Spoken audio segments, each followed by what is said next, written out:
the bridge of Here Comes the Sun with Captain Chris Halligan, and the last time I interviewed him for our On the Bridge channel, we weren't on the bridge, we were actually in my office. So here we are today.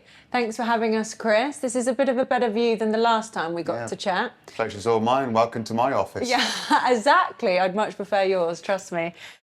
With a yacht of this size, obviously being 89 metres, there must come some quite unique challenges with the operation, navigation and berthing. Share some of those challenges with me. Oh, Here Comes the Sun being 89 metres, just under 3,000 tonnes. She's a bit like a mini floating city with lots of moving parts, but we get to move around as well. So everything from navigation, taking into account what the weather's doing, what the tides are doing, guest actions, guest movements, different experiences that we can bring, also comes with restrictions. I mean, ultimately, you know, in the industry now, we're not a big boat, but we're still a big boat. And obviously that's defined where you can go into. Is there enough water? What's the weather prevailing? That sort of thing. Simple things as well for if you're at anchor, how are you going to get the guests ashore? Is there an adequate berth for the tender? That sort of thing. Yeah, sure. And also, I guess from a navigation point of view, you have a good bridge team who assist you with all of the sort of preparation that's needed. Yeah. Because it doesn't just fall to you anymore, it's a team effort, isn't it? Oh, very much so, yeah. It's not a one-man band, sorry. On Here Comes the Sun, I'm very lucky. I've got a fantastic team around me.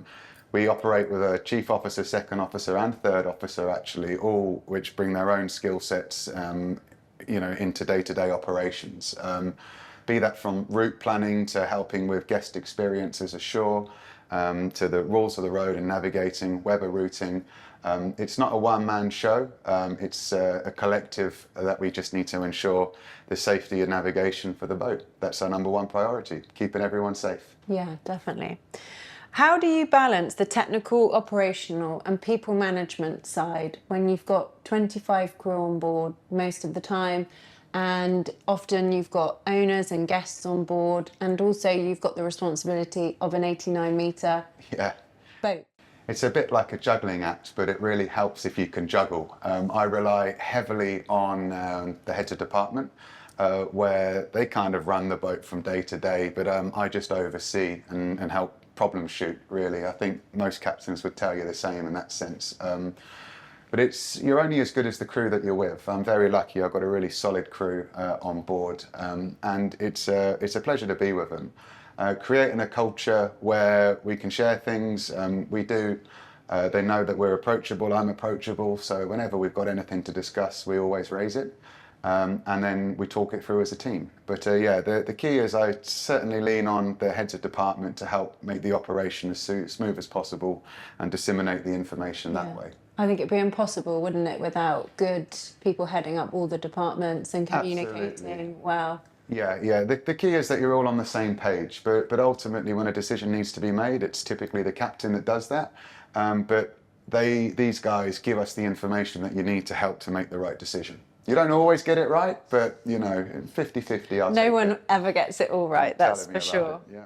When you're hiring for crew for the boat, what qualities do you look for in a person? Because the culture and the atmosphere on board feels very special. There's a really strong feeling of teamwork. Well, I'll take it as a massive compliment, thank you very much. But it's all about attitude, in my opinion.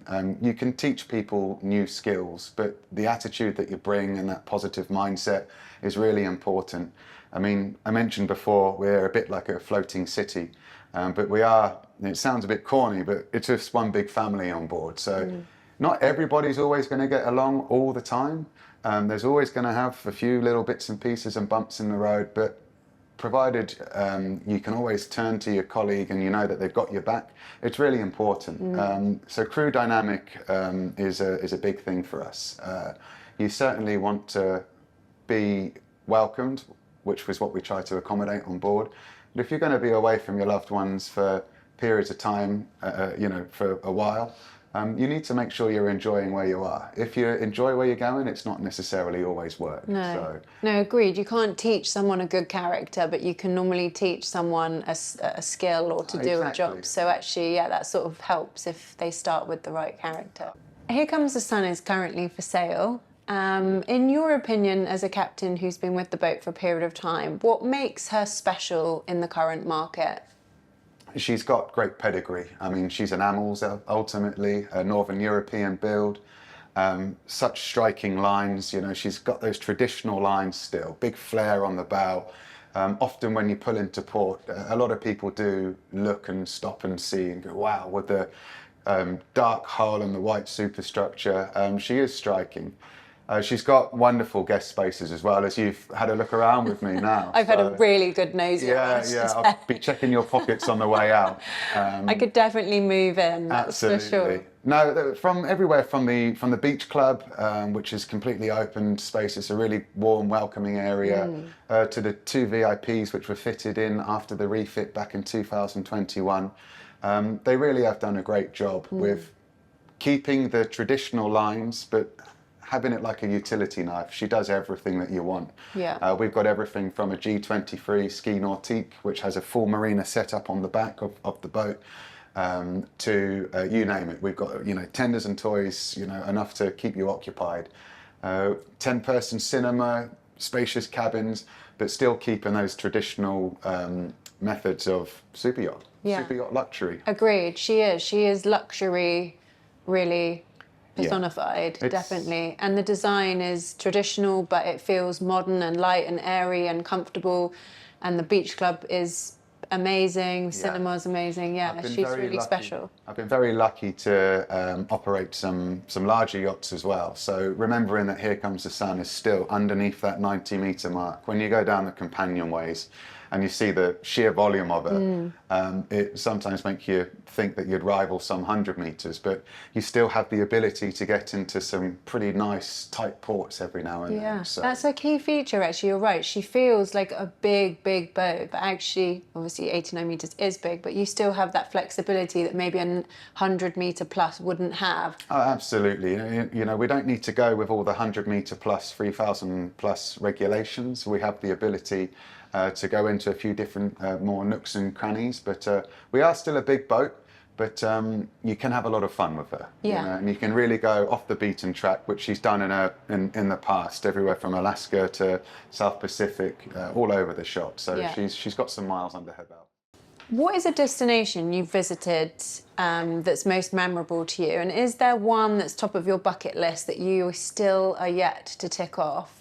Yeah, one of my standout moments was when we were cruising in the Norwegian fjords. That was pretty special, navigating through there and seeing all of the cliff tops and those wonderful, tricky bits of navigation from the tides to the weather. You know, you're passing these fjords with meters on each side, so that's really was a great experience, something I thoroughly enjoyed. You've got the assistance of the local pilots. But to be able to navigate around those sort of places was spectacular. On my bucket list, it has to be Antarctica. I think I'd love to tick that off. I don't know how many super yachts, if any super yachts have been down there yet. I'm sure there has been. But yes, it's very much off the beaten track. I'd love to get down there one day. Never say never. So you've ticked off my 2 top bucket list destinations, the fjords and Antarctica. Yeah. The problem is I only want to go on a super yacht.